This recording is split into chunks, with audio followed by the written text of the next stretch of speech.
নমস্কার বন্ধুরা, আমি বিকাশ। আপনারা দেখছেন তোমার আমার নিউজ। আমরা চলে এলাম আজকে আবার একটি নতুন ভিডিও নিয়ে।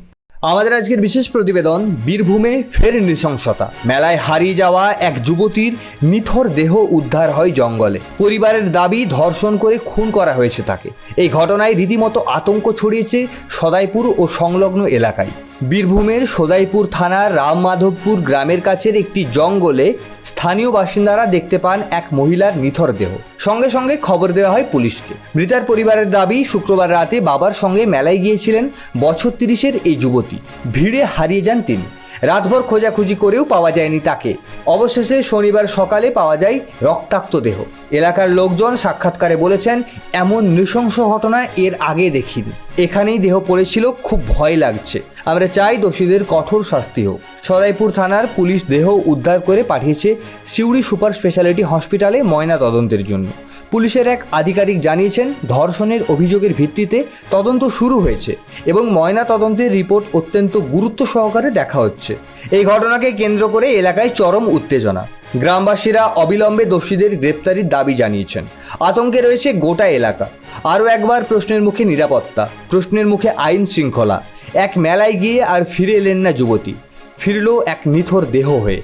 কে বা কারা এমন বর্বরতার পিছনে? সম্পূর্ণ প্রতিবেদনটি নিয়ে আপনার কি মনে হয় কমেন্ট করে জানাতে ভুলবেন না। আমাদের আজকে দ্বিতীয় বিশেষ প্রতিবেদন, রাহুল গান্ধীর বিরুদ্ধে আপত্তিকর পোস্ট। অভিযুক্ত যুবক গ্রেপ্তার উত্তরপ্রদেশে। বিজেপি শাসিত রাজ্যে উত্তপ্ত রাজনীতি ঘিরে কংগ্রেসের ক্ষোভ।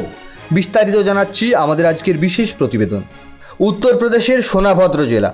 এখানেই হোয়াটসঅ্যাপ স্ট্যাটাসে রাহুল গান্ধীর বিরুদ্ধে আপত্তিকর ছবি এবং মন্তব্য পোস্ট করেছিলেন 27 বছর বয়সী এক যুবক। ঘটনাটি নজরে আসতেই কংগ্রেস নেতা মৃদুল মিশ্র পুলিশের দ্বারস্থ হন।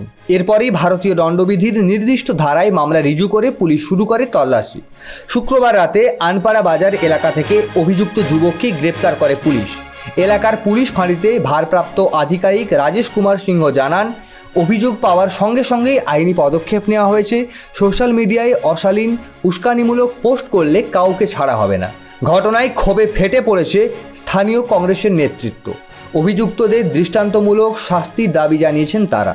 তবে এখনও স্পষ্ট নয় ওই যুবকের কোনো রাজনৈতিক পরিচয় আদৌ আছে কি না। সম্পূর্ণ প্রতিবেদনটি নিয়ে আপনার কি মনে হয় কমেন্ট করে জানাতে ভুলবেন না। আমরা আগামীকাল আসছি আবার একটি নতুন ভিডিও নিয়ে। ততক্ষণ পর্যন্ত ভালো থাকুন, সুস্থ থাকুন।